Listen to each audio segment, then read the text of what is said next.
Hello and welcome to the sewing studio. Today I'm going to show you how to make bunting from a charm pack, and a charm pack makes just over 5 meters of bunting, and the bunting I've made here is from a range called Zinnia, and the one I'm going to demonstrate today is Cultivate Kindness. So I'm going to show you how we do that. It's really quick, easy to do. So let me just move these forward. So you take your charm pack and you take your squares and then you fold them. Let me do it with a colour that really shows up. Let me do it with this lovely red here. And then you fold them corner to corner on the diagonal. So you just fold them like that, and you do that with all of your squares first of all. So you can see I've folded them corner to corner. And then when you've done that with your whole pack, we're going to go over to the sewing machine and we're going to sew from one side down there. So we're just sewing along one edge. So from there to there, I'm going to stop with my needle in.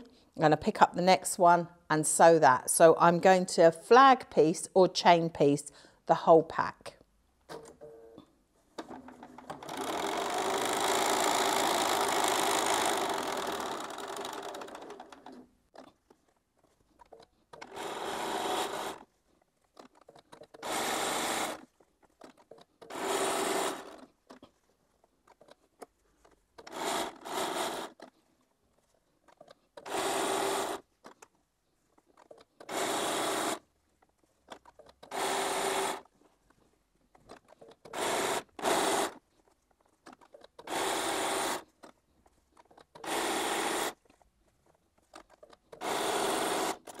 So when you've done your whole pack of 42, you then come over and we're going to trim these, because you can see that I've done this as flag piecing or chain piecing.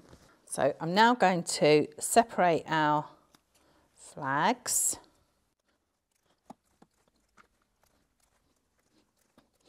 And then I'm going to just snip the corner very carefully, not through the stitches,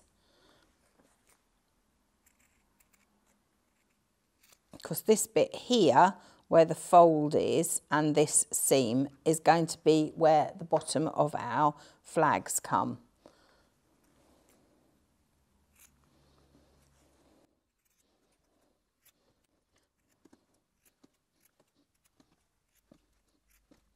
And the next thing we're going to do is we are going to turn them through and just very carefully poke out the point. And I'm going to do that with every one. As you can see, I haven't done the whole charm pack for this video. This is just to give you an idea.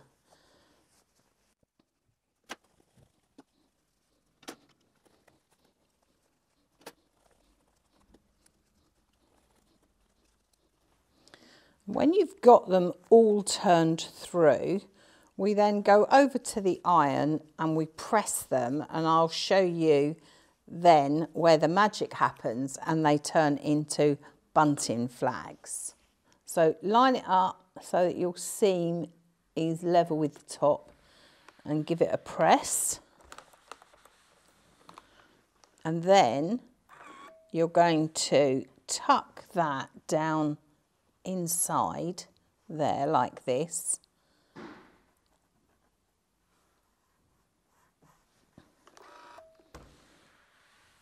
and press, and hey presto, you've got your little bunting flag.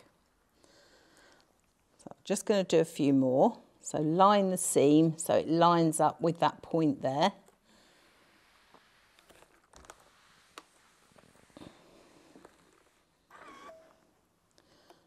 Tuck that down inside and press.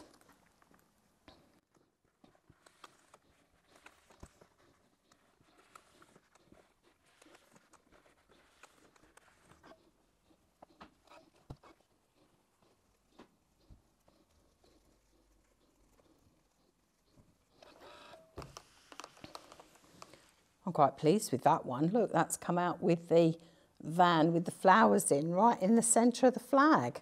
That's a happy accident.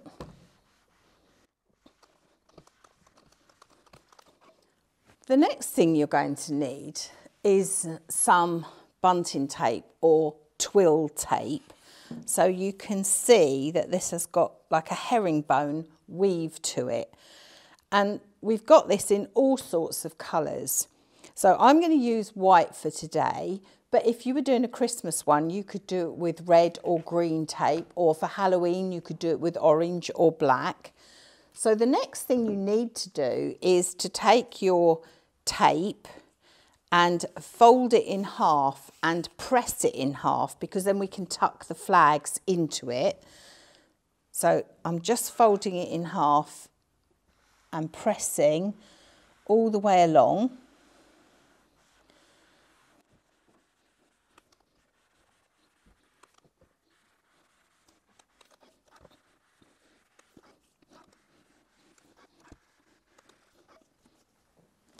And then the next thing you're going to need are some of these little bunting clips. I find these work better than pins. So what I do is I take my tape, which has been pressed in half, and I leave a tail, because you either want that to tie around something or to pin something. So I leave a little bit of a tail. That's personal choice how much you want to leave. But if you were using the whole charm pack, I would suggest that you have approximately a 2.5 metre piece of tape for half your pack. If you want longer tails, then have a 3 metre piece to get half a pack into. So then you take your flags and you just sandwich those between your tape and pop your clips on to hold them in place. Let's put another one there. And then it's up to you how much you space them out. So what I did with the one that I showed you earlier was I actually made the corners touch. I'll show you what I mean here. So you can see that that flag is in there. Let me get him in there. And then the next one, the corners are almost touching. So if we pop a clip there,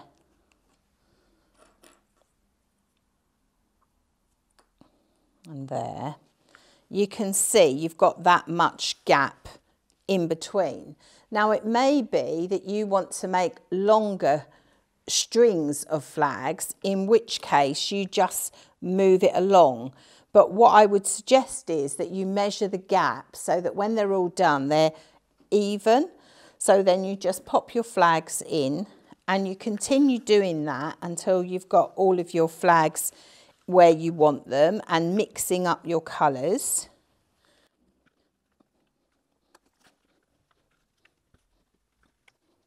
So you can see that they're sandwiched between.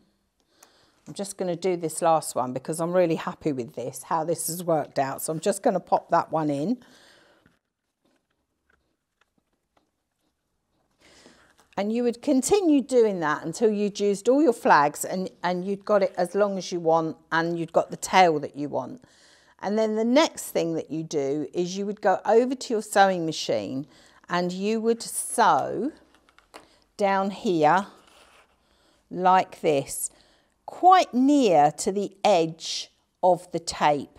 So if I just show you on the one that I've already sewn, you'll be able to see how close I've done the stitching to hold it. Because what you don't want to do is sew it higher up and then you find that perhaps your flag isn't pushed in far enough. So it's always better to do it nearer to that edge, but make sure that you've done it on both sides. So you can see here, this is my stitch line here. So I've gone quite near to the edge to make sure that the flags are well and truly sandwiched in. And you can see on the back that it's near the edge as well. So that's just a little tip so that you don't find that when you turn it over, you've got a bit that you've missed. Now the other thing you can do, so that's how you would do it using a charm pack. But imagine how gorgeous it'd look if you did it with mini charms. So I've just got a little one here that I did. And I did this once before with some Christmas minis, and I hung them along the front of the fireplace and they looked really cute. So what you have to remember with the mini charms, it works in exactly the same way, but you need a much narrower twill tape because it needs to be in proportion to the flag. So if you used a wide tape, it wouldn't look right. So you can get a much narrower twill tape that you can use. Alternatively, you can use bias binding, and this comes in lots of different colours. So you could use the bias to sandwich the mini ones between. You could even do that with the big ones if you wanted to, because this comes in all different widths and all different colours. So that's just an idea of how you can make bunting using charms and mini charms. This method also works with any squares. So I will just show you. This one, by the way, should have been on this. And when I got to the end, I realised that I dropped one on the floor. So that's the size flag if you're using a 5-inch square. That's the size flag if you're using a 6-inch square. And that's the flag for a 3.5. So you can see the different sizes, and this works with anything. Even if you'd got layer cake squares, you could make bunting with that. So as always, make it your own, have fun, and I look forward to seeing you next time here in the sewing studio.